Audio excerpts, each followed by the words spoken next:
We have built our society here in America to such great heights.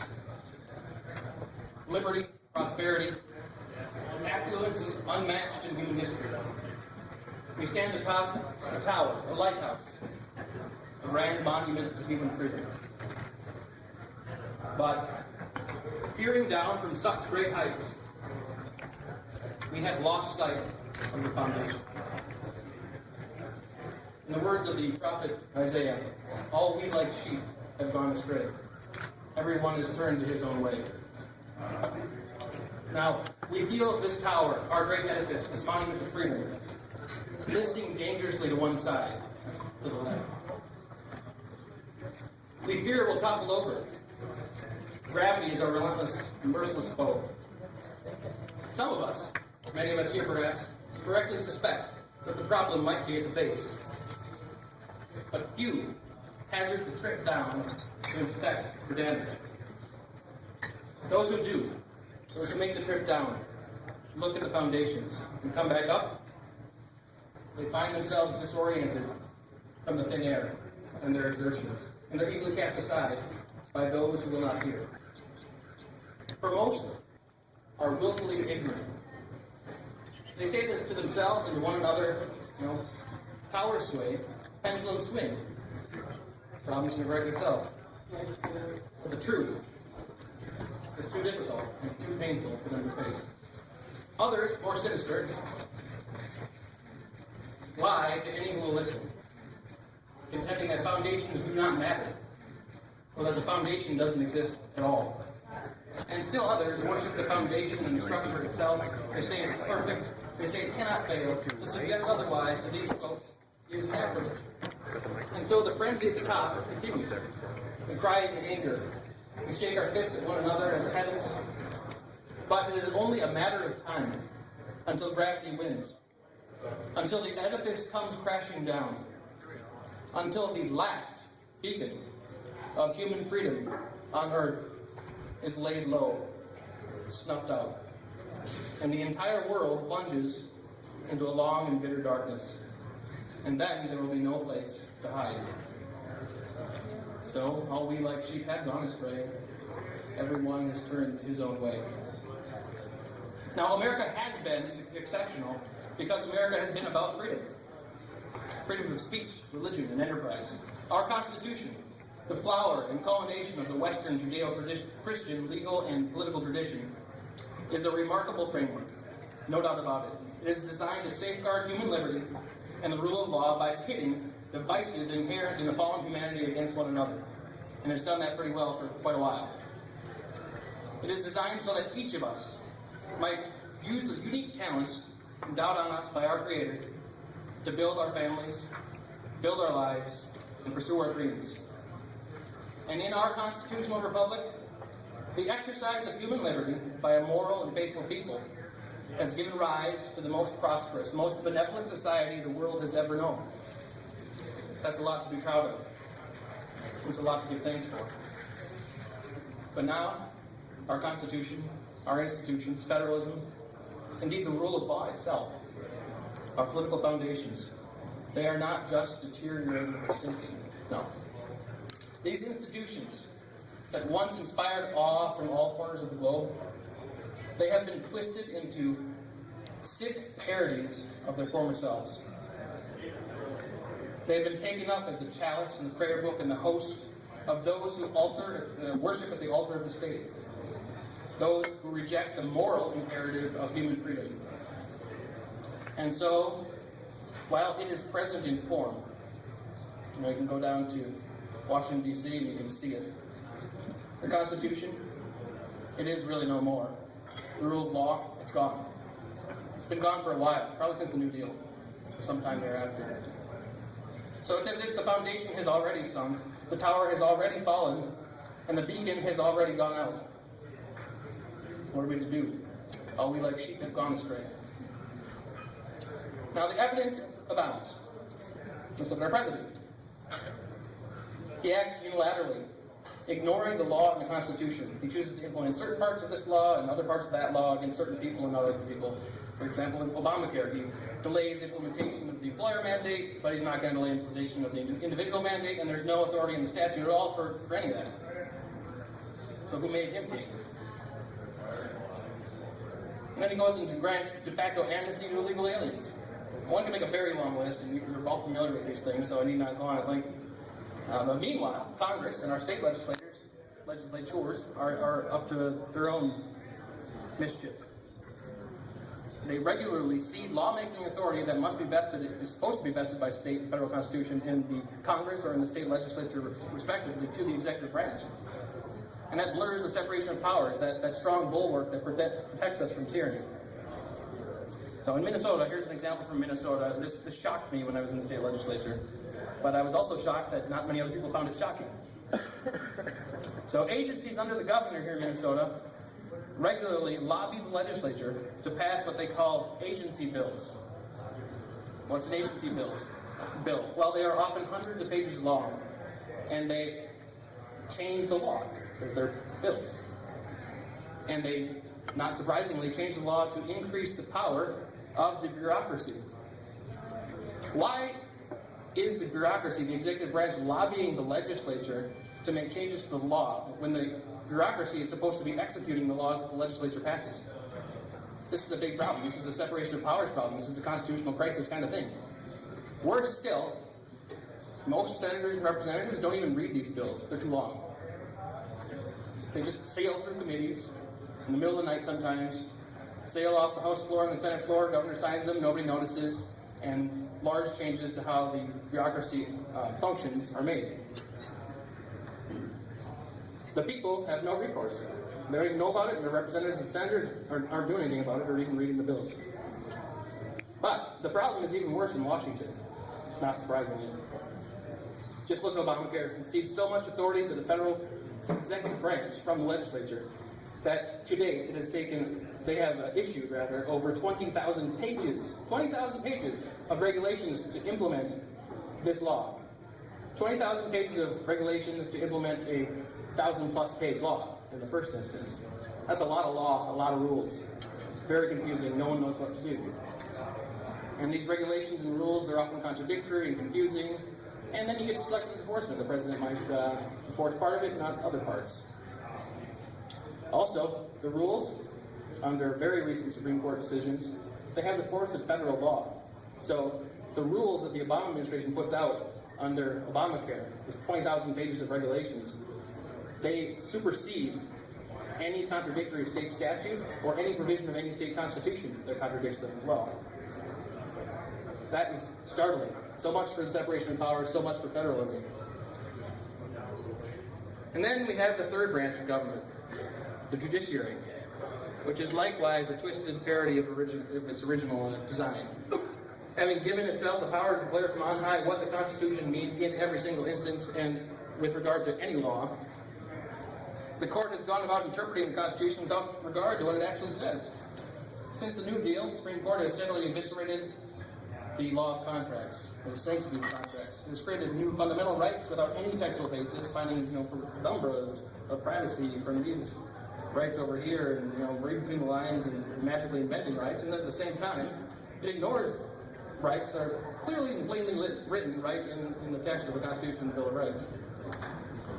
And the Supreme Court has forced degeneracy upon us, completely destroying and turning upside down the standards that govern obscenity and speech. But at the same time, they turn around and limit political speech, which is the most important kind of speech under the First Amendment. And of course, the Supreme Court has done away with the doctrine of enumerated powers, making the federal government supreme. No limits. Commerce Clause basically has no limits. Taxing authority, under the Obamacare decision, apparently you can penalize somebody for not choosing to purchase health insurance, not choosing to engage in commerce, and apparently that's okay under the taxing authority of the Congress. So there's nothing Congress can't do per the Supreme Court. And that means, under the 10th Amendment, there's nothing left for the states. Congress can legislate away the states, and they basically have. So the states have some work to do too. So what's the result of all of this? There's the evidence. The case has been made that the rule of law and the Constitution, we don't really have them anymore, at least not in their original form. But what's the result? A centralized freedom-devouring, all-powerful administrative state. That's what we're living in. We are operating in a country that is run by bureaucrats that are not elected, thousands and thousands of them in Washington that claim expertise in a number of subject matter areas and meddle in all of our lives in myriad different ways. That doesn't sound like a representative republic to me. And this is the root and branch of all the problems we're talking about. And we got to get below just the issues. We got to look beneath, why are taxes going up? Why is spending going up? Why are utopian planners telling us how to live and where to build our houses and trans-oriented development and all that? Why is this happening? Well, it's happening because of this administrative state. It's happening because of the breakdown of the Constitution. It's happening because we don't have a Constitution anymore. And in the face of this vast administrative state, recourse to elections. Is it enough? It's important, but it's not nearly enough. Because senators and representatives don't even know what's going on. And they've ceded so much authority to the bureaucrats that even if they do know what's going on, they can't really pull their power back. And those bureaucrats, by the way, they operate under the auspices of the president. So it sounds more like a monarchy than a republic or a democracy. As James Madison wrote in Federalist Number 62, one of my top two favorite founding fathers, I guess. Hard to pick, It will be of little avail, he said, wrote, to the people. The laws are made by men of their own choice, if the laws are so voluminous that they cannot be read, or so incoherent that they cannot be understood. That basically states what we have today. I would go one step further. Indeed, when the laws are so voluminous as they are now, when they are ever-changing, contradictory, it's not truly right to give them the name law at all. They are better described as lawlessness, not law. And so, the rule of law is no more. And if you don't have the rule of law, you don't have liberty. Because individuals and businesses, they can't know whether they are in compliance with the acts of this new sovereign. They can't plan. They can't build. The exercise of our liberty is stymied. The economy stalls. And the door is open for the executive to selectively enforce from some of the many contradictory laws against some of the people only some of the time, and against political enemies, as the IRS has recently done. So, is that gloomy enough yet? There's hope now, so just keep listening. Now, so the rule of law, which comes from a long tradition in Anglo-Saxon jurisprudence and then in American jurisprudence, it is a doctrine that begins with the truth that all men and all rulers, kings, presidents, what have you, are bound by a law higher than statute or constitution, by the law of God. But now, the rule of law in this country has been subverted and overturned. And it is our chief guardian, the chief guardian of our liberties alongside the Constitution. It's overturned. What do we do about it? We are but a few steps away from 1,000 years of darkness. We all, like sheep, have gone astray, each and every one of us, to his own way. And to break down the rule of law, it brings what replaces it? The rule of will, the will of those in power, or the person in power. And rule by pure will of power destroys liberty, invites corruption, invites wickedness, creates social upheaval. It is tyranny. And then, I don't think we've quite gotten to this point, but history shows us, a suffering people no longer free will invite a despot, a king, to restore order. And that lesson is a very ancient one. Some 3,050 years ago, Israel rejected the direct rule of God's law under the auspices of the judges. Samuel had led Israel as a wise and good judge. But when his sons became judges, they didn't follow their father's ways. They became corrupt. They turned aside after dishonest gain, accepting bribes and perverting justice, it says in 1 Samuel. Some among the people then went to Samuel, and they demanded a king. That's what everyone else was doing at the time, and they were tired of the wickedness and corruption and tired of suffering. And Samuel transmitted that request to God, and God gave the people what they desired. But first, God gave them a warning and told them exactly what would happen. So it is written in 1 Samuel chapter 8. Samuel told all the words of the Lord to the people who were asking for a king. He said, This is what the king who will reign over you will claim as his rights. He will take your sons and make them serve with his chariots and horses, and they will run in front of his chariots. He will take the best of your fields and your vineyards and olive groves and give them to his attendants. Sounds familiar. He will take a tenth of your grain and your vintage and give it to his officials in attendance. Your male and female servants and the best of your cattle and donkeys he will take for his own use, and he will take a tenth of your flocks, and you yourselves will become slaves. Slaves to the king, slaves to the state. When that day comes, you will cry out for relief from the king you have chosen, but the Lord will not answer you in that day. Close quote. And all of this came to pass for Israel. Now let's go to ancient Rome. Very similar thing happened to them. They had a republic, and that fell. And then you had the tyranny of the Roman Empire under the emperors. And it got a little bloody and crazy, and there were periods of peace, but overall not a great time to be around under tyrants like Tiberius and Nero and Caligula.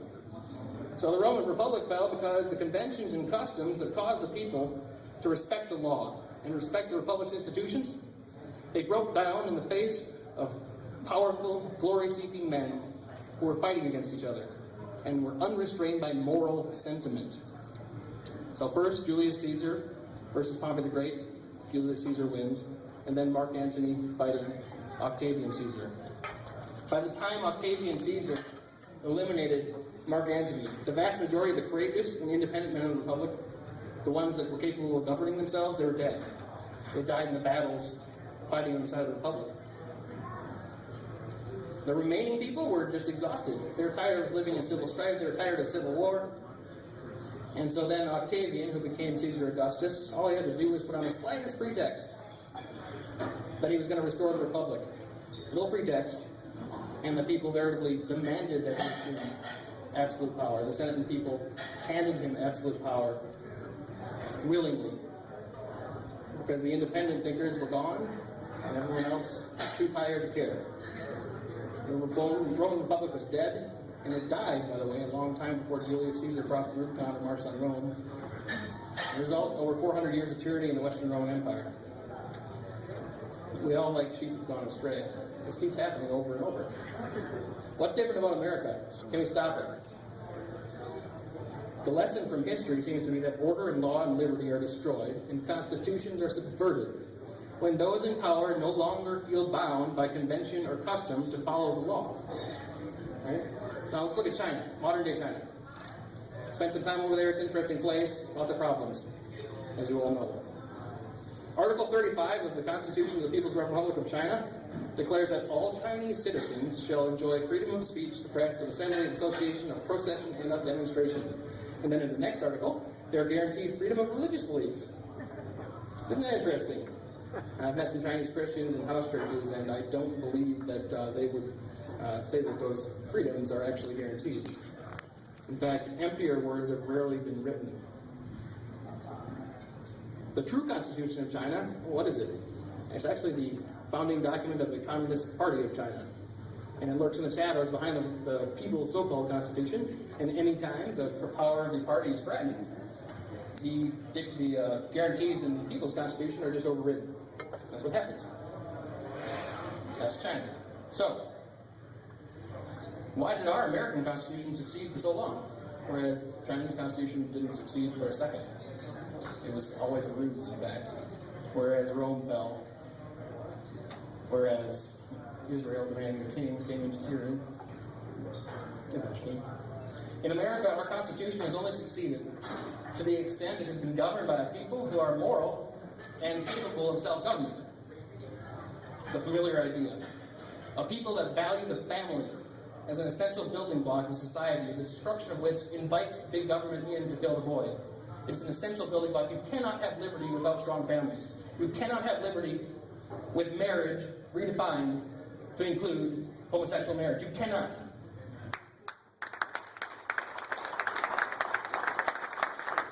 Our Constitution has succeeded because we have had a people who understand the Constitution and what it was designed to protect. A people who understand the value of human liberty, but also the fact that human liberty's importance comes from the fact that every man and every woman is created in the image of the divine creator.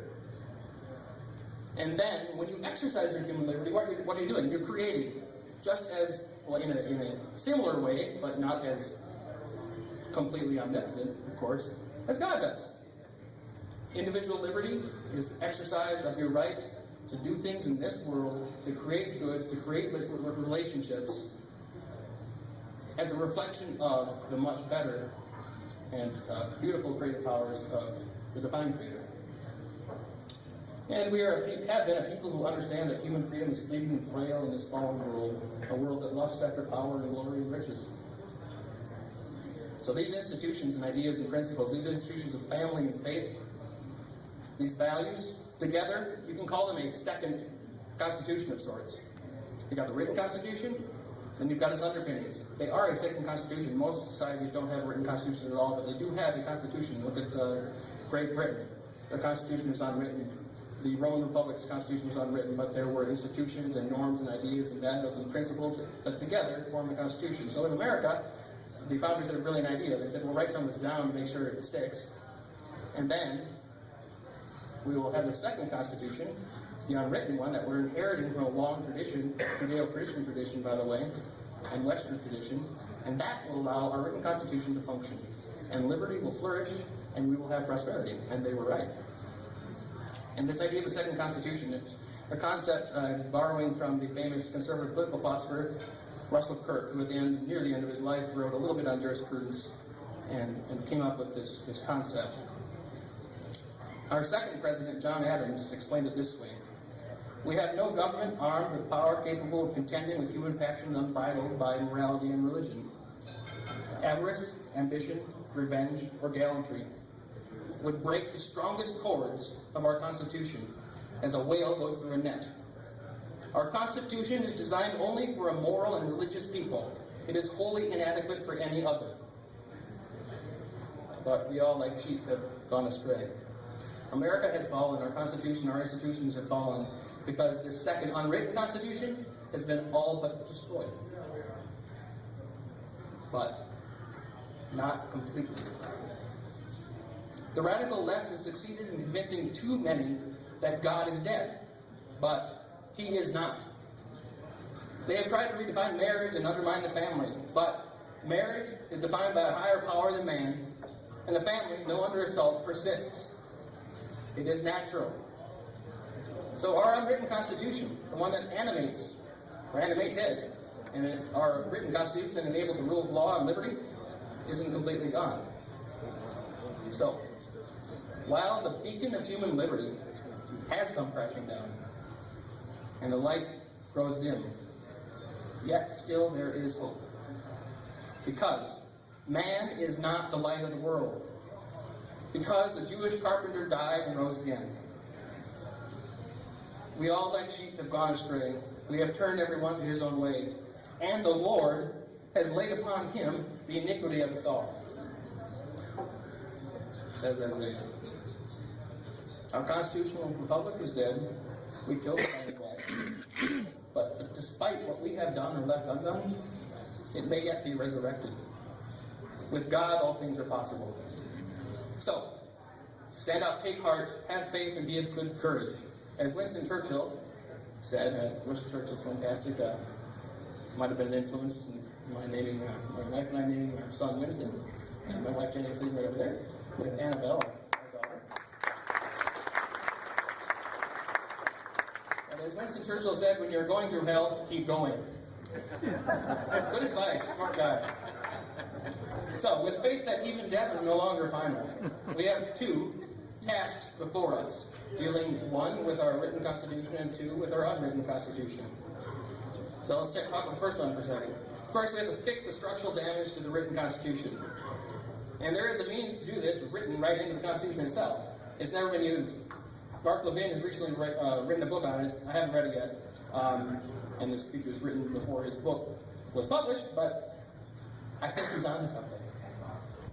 We must call a constitutional convention, rather an amendments convention, under Article 5, and we do this by having 3/5 of the state legislatures vote, and this bypasses the governor, by the way, which is another great thing, bypasses the governor, 3/5 of state legislatures, 34 states vote to call a constitutional convention, and the states can propose the amendments that will be considered at the convention. So there's no concern about a runaway convention, because first, the states propose and limit the agenda of the amendments convention, and second, the Constitution under Article 5 also requires that 3/4 of the states ratify whatever comes out of this convention before it goes into effect. So we have a lot of things to fix. We have the Commerce Clause that needs to be tightened. We have, we've got the Balanced Budget Amendment. We should do that, I think. And I have, the work on this has already started, by the way. I introduced a bill a couple of years ago for a convention call, actually, not a bill, a joint resolution, to call a constitutional convention with the purpose of adding a balanced budget amendment to the federal constitution under Article 5. And I co-sponsored a bill to add an amendment that would require 3/5, would allow rather 3/5 of the states to override and veto any law from the federal government or any regulation from the federal government through 3/5 of the state legislature. And we nearly got these to the floor, and we very nearly acted on them. If we could have bypassed the government, we would have gotten very close to that 34 state threshold. I think we're at 21, right? We will be in the 20s, maybe 18 or 19 states so far, to call this convention and actually get something done. So Mark Levin's working on this, another good person, Nick Dranius, the Goldwater Institute, has done a lot of work on this. This is something that we here can work on and do. This is something that we must do. This is something we must think about. This is something we must talk to our neighbors about. We must fix our written constitution. But, of course, none of this structural work will matter at all unless we fix our unwritten constitution as well. And this second part, this is the more important part. We can fix the written constitution, but we have to get down and fix the unwritten constitution. We must restore the values and institutions that underpin the Constitution. We must revive a culture of faith, family, obligation, personal responsibility, and respect for God. Yeah.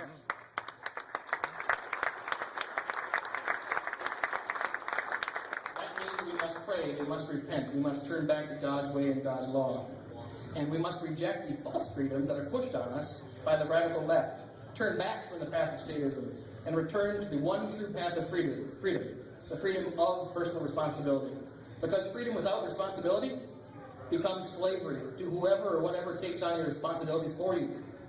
It becomes slavery to the state. So let's get back to God's path, the path of individual liberty. True individual liberty with personal responsibility. And we must teach others why America was once and may again be exceptional. Because it is a regime of liberty under the law, the self-government of a moral people and a God-fearing people by and for that people. We cannot do this alone. We can't even do this together. But we can do this, and we will do this with God. Yes. So, come what may, expecting insult, expecting cruelty and opposition, against all odds, let us stand up and proclaim America's founding principles. Let us stand up for our Constitution, the real Constitution, written and unwritten. Stand up for what is right and true and good. Stand up for life and law and liberty. Take courage, for by God's grace, America will once again become a beacon of freedom for the entire world. And may God bless America with life anew.